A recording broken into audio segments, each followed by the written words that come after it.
Welcome to your favorite channel Rising Legal.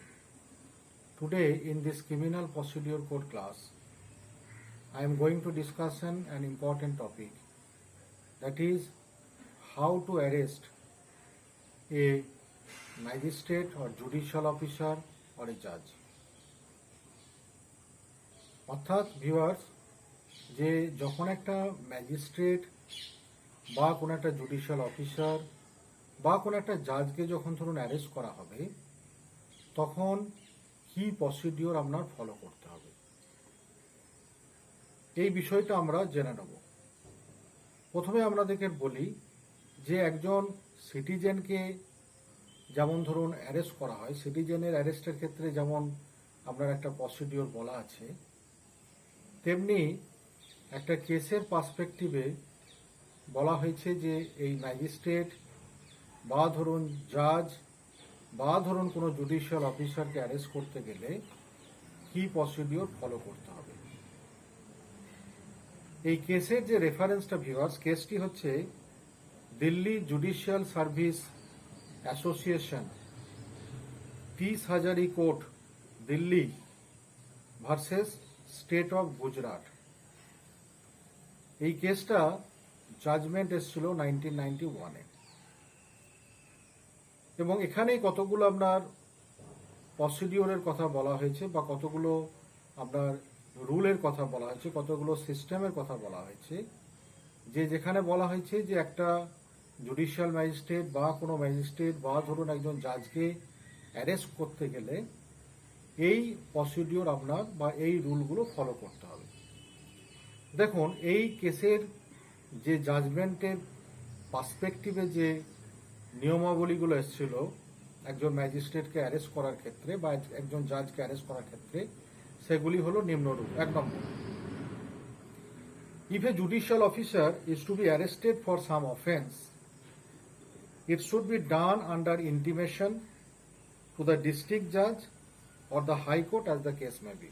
অর্থাৎ কোন একটা ম্যাজিস্ট্রেটকে আমরা অ্যারেস্ট করতে গেলে বা কোনো একটা জুডিশিয়াল অফিসারকে অ্যারেস্ট করতে গেলে এটা ডিস্ট্রিক্ট জাজ যিনি আছেন কনসার্ন ডিস্ট্রিক্টের, অথবা হাইকোর্টের যিনি জাজ আছেন,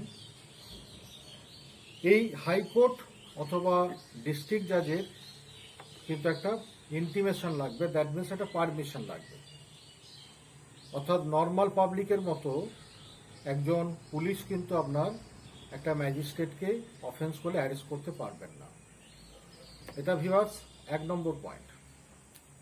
সেকেন্ড পয়েন্ট বলছে যে if facts and circumstances necessitate the immediate arrest of a judicial officer of a subordinate judiciary, a technical or formal arrest may be effected। অর্থাৎ যদি কোনো আপনার এরকম যদি ধরুন প্রয়োজনই হয় যে কোনো একটা জুডিশিয়াল অফিসারকে আপনার অ্যারেস্ট করতে হবে, বিশেষ করে সাবঅর্ডিনেট জুডিশিয়ারির ক্ষেত্রে একটা টেকনিক্যাল বা ধরুন কোনো ফর্মাল অ্যারেস্ট এক্ষেত্রে একটা এফেক্টেড করতে হবে। 3 নম্বর যে বিষয়টা হচ্ছে যে the fact of such arrest should be immediately communicated to the district and session জাজ of the concern district and the chief justice of the high court. That means যখন কোনো ম্যাজিস্ট্রেটকে ধরুন অ্যারেস্ট করা হবে, তখন সেটা সেই ডিস্ট্রিক্ট সেশন জাজ যিনি থাকবেন তাকে, অথবা হাইকোর্টের যিনি চিফ জাস্টিস থাকবেন তাদের কাছে কিন্তু এটা কোঅপারেট করতে হবে বা তাদেরকে এটা জানাতে হবে। Now next point is that the judicial officer so arrested shall not be taken to a police station without the prior order or direction of the district and session judge of the concerned district if available। অর্থাৎ যে judicial অফিসারকে বা যে ম্যাজিস্ট্রেটকে ধরুন arrest করা হচ্ছে, ওনাকে কোনো পুলিশ অফিসার পুলিশ স্টেশনে বা থানাতে ধরুন নিয়ে যেতে পারবে না যতক্ষণ না একটা ডিস্ট্রিক্ট সেশন জাজ সেখানে ওনাকে পারমিশন দেন। নেক্সট দেখুন ভিউয়ার, যে পয়েন্টটা হচ্ছে এটা একটা গুরুত্বপূর্ণ পয়েন্ট। একটা জুডিশিয়াল অফিসার বা ধরুন একটা ম্যাজিস্ট্রেট যখন অ্যারেস্ট হচ্ছেন বা একজন জাজ যখন অ্যারেস্ট হচ্ছেন, এই পয়েন্টটা খুবই গুরুত্বপূর্ণ পয়েন্ট। এখানে বলা হচ্ছে যে immediate facilities shall be provided to the judicial officer for communication with his family members, legal advisers and judicial officer including districts and session জাজ। এর মানেটা হচ্ছে যে যখন কোনো একটা ম্যাজিস্ট্রেট বা জুডিশিয়াল অফিসারকে অ্যারেস্ট করা হবে, তখন ওনাকে যে সমস্ত ফেসিলিটিগুলো উনি চাইবেন, যেমন ধরুন উনি কোনো ফ্যামিলি মেম্বার্সের সাথে দেখা করতে চাইছেন, বা ধরুন কোনো একটা লিগেল অ্যাডভাইজারের সাথে উনি আলোচনা করতে চাইছেন, ইনক্লুডিং উনি যদি কোনো ডিস্ট্রিক্ট কোনো সেশন জাজ বা ধরুন ওনার হায়ার র্যাঙ্কের কোনো আমরা জাজ রয়েছেন, ম্যাজিস্ট্রেট রয়েছেন, তার সাথে উনি কনসার্ন করতে চাইছেন, কথা বলতে চাইছেন, সেই সুযোগটা কিন্তু পুলিশ অফিসারকে দিতে হবে।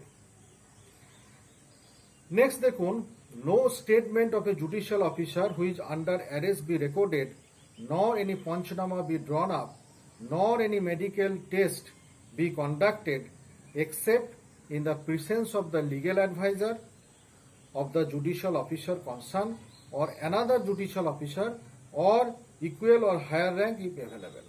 এর মানেটা হচ্ছে যে এই যে ধরুন জুডিশিয়াল অফিসারকে যাকে অ্যারেস্ট করা হচ্ছে বা যে ম্যাজিস্ট্রেটকে অ্যারেস্ট করা হচ্ছে, ওনাকে কোনো রকম ধরুন ওনার কোনো বয়ান রেকর্ড করা যাবে না, ওনার কোনো পঞ্চনামা নেওয়া যাবে না, ততক্ষণ পর্যন্ত নেওয়া যাবে না যতক্ষণ না ওনার ওখানে একটা লিগেল অ্যাডভাইজার থাকবে, অথবা ওনার কোনো একজন ধরুন অফিসার থাকবে, ওনার থেকে উচ্চ র্যাঙ্কের কোনো অফিসার অর্থাৎ লিগেল অফিসার, তারা যতক্ষণ না আপনার সেখানে হাজির থাকবে, উপস্থিত থাকবে, ততক্ষণ পর্যন্ত ওনার কোনো কথা পুলিশ রেকর্ড করতে পারবে না এবং কোনো পঞ্চনামাও কিন্তু ওনার নেওয়া যাবে না। নেক্সট ভিউয়ার্স দেখুন, এটা হচ্ছে যে there should not be any handcuffing of a judicial officer. এটা একটা গুরুত্বপূর্ণ পয়েন্ট ভিউয়ার্স, যে এই যে জুডিশিয়াল অফিসার যারা ধরুন এরকম একটা অপরাধ করবে বা ক্রাইম করবে, তাদেরকে অ্যারেস্ট করা হলেও কোনো রকম হ্যান্ডকাফিং করা যাবে না।